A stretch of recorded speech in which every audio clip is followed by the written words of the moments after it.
And what's up, guys? Episode 4 already of the Iowa Plains series here on the herd, and we are backing up to the Cedar. And no, that is not a John Deere. You're not seeing things. Our tractor is a John Deere. I have leased this out, the Fendt, and it doesn't matter about the specs. What matters is that it's got enough horsepower that it will drag this around a field. That's the only thing I care about. Don't care about the specs. We are going to have it for the day. And we are probably going to have a worker in there as well. Now, we're going to put in fertilizer, and I thought... Alright, so now after a time period that can only be described as embarrassing, we have finally got the seeds and the fertilizer into the Cedar, and we are going to just bring this over and hire somebody to get this job done. But I like to go around the edges first, I don't know, just so it doesn't get hung up on traffic or anything like that. It gives it a little bit more room. So we are going to go around in this circle real quick and get this guy started. Now, I want to use the worker because we have got a lot of field that we are going to plant some wheat in. And of course, wheat works with a couple things. Right now, if you're new to this series, we are going to be getting chickens. We are going to be getting pigs, and we might even get some cows. But pigs and chickens are for sure, and they share one crop. Well, a couple crops, but one crop, because chickens will eat wheat, and so will pigs. So we are kind of servicing two animals here for the cost of one. Only, we're going to get a lot of field today that we are going to have to seed up. But that is the plan. The plan is that we are going to make some money off of eggs and hopefully everything that goes along with that. If we have to build a bakery, that would be awesome. Or, just things like that, where we can upsell our product of what we're going to. That way we don't just bring the pigs to the livestock yard and make money on that. Maybe we can get some mods that will allow us to make a little bit more money per pound on the pig, just like in real life. And with the chickens, that is a big thing. Eggs we can make some money on, but we can make a whole lot more money turning them eggs into baked goods, for instance, or things like that. I'm going to be looking into certain strategies there because, to be honest, this is just me winging it every episode. Hey, what do you think we should do today? There's really no grand scheme or plan in this. This is just a very relaxed version of me playing this game, and this series, I hope, grows this farm quite a bit. If you see straight ahead, the white we limed, but on the right, that's not ours, but it's filled with grass. And I would love to be in a position where we could make that happen, where we could just, buy that field and just keep it as grass and sell it as silage. Maybe not even if we have cows, we could just sell it as silage, and then we could make a lot of money. Because right now we've got some silage over there from our first yield, our first cutting, and I guess our only cutting now that we've put some wheat into the ground. We still have one grass field over by the pigs behind it, and then this field will be wheat, and the one on the right, the big one, will also be wheat. And that basically ends our field tour. That is the fields that we have to work with right now. And like I said, that's why silage would be great. If we could just keep mowing it down, selling it, it makes good money, and I think that it could make us a lot of money for this farm. But on second thought, I am going to try to save us some money on this farm, and I am just going to get this field done quick. What we'll do is I'll finish this one up with a time lapse, and then we'll get over to the bigger field where we can get a worker with us and start going from there.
All right, now done with, I would say, our second biggest field, our grass field over by the pig.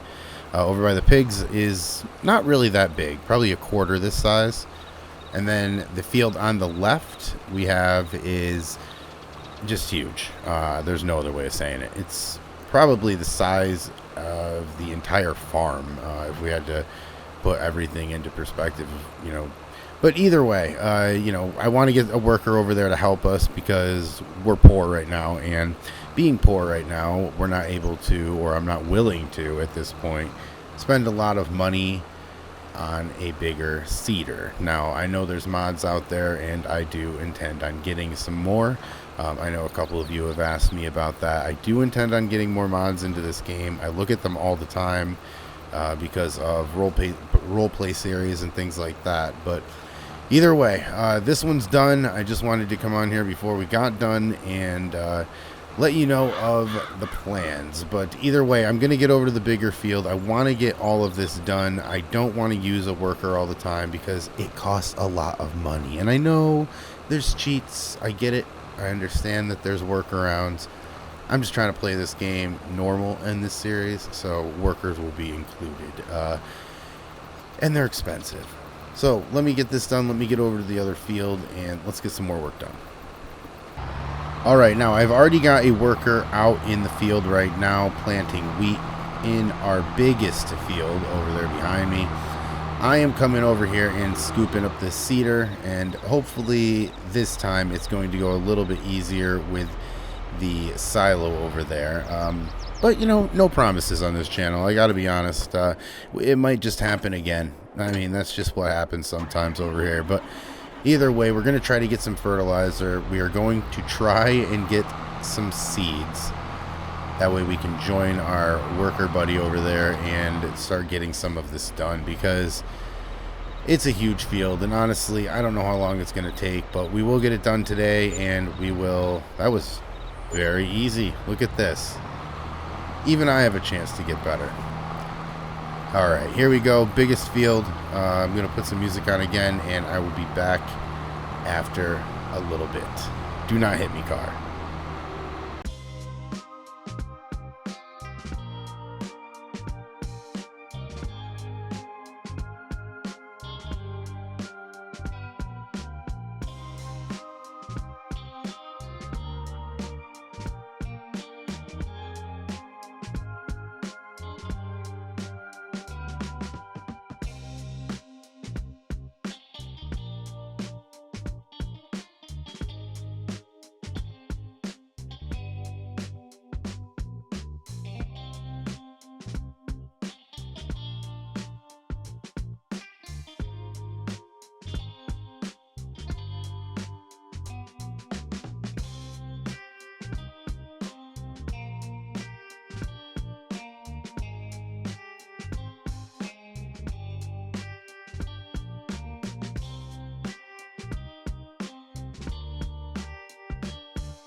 All right, now we are getting there. We've already got this guy in the field getting a lot of our work done. Let's be honest about it. He has been working pretty diligently at backing up and not seeding. Either way, we are getting it done. And I'm just sitting here thinking, when do we get the animals? Because the pigs are going to be a lot of money when we buy them for, buy pig feed for them. So that's going to be one thing that we have to think about. Can we feed them just on wheat? I don't know. I don't think so. It would be a very bad decision. But we can do that with the chickens. And I think that the chickens making eggs, we don't even need to give them water, I don't believe. It's just straight up getting eggs and feeding them wheat, and that's it. But I think that'll be all right. I think if we do that first, and sell silage, we'll have enough money to offset the pigs. Obviously, we'll get a couple, and then we will just let them do their thing and reproduce themselves. That way we don't have to buy the rest of them. And I think that's going to be a pretty good strategy. But either way, guys, that's where we're going to leave this. You're just going to have to believe me that I am going to get the rest of this done and not the worker. But the more we get done, the more money we save. And in the next couple episodes, I would like to try to sell some of that silage that we have already fermented over there. It's already done fermenting, so we're good with that. We can sell that off and get some chickens. Maybe we'll just get the max amount of chickens that will hold. I forgot to look at how much that actually is. But we might do that, and then maybe even get a couple pigs, and then just let them start reproducing, and then we will sell off the extras. I think that's what we're going to do. Either way, that's where we're going to leave this one for the day. Thank you guys for hanging out. I really appreciate all of the support since I've been back, and I will catch you in the next one.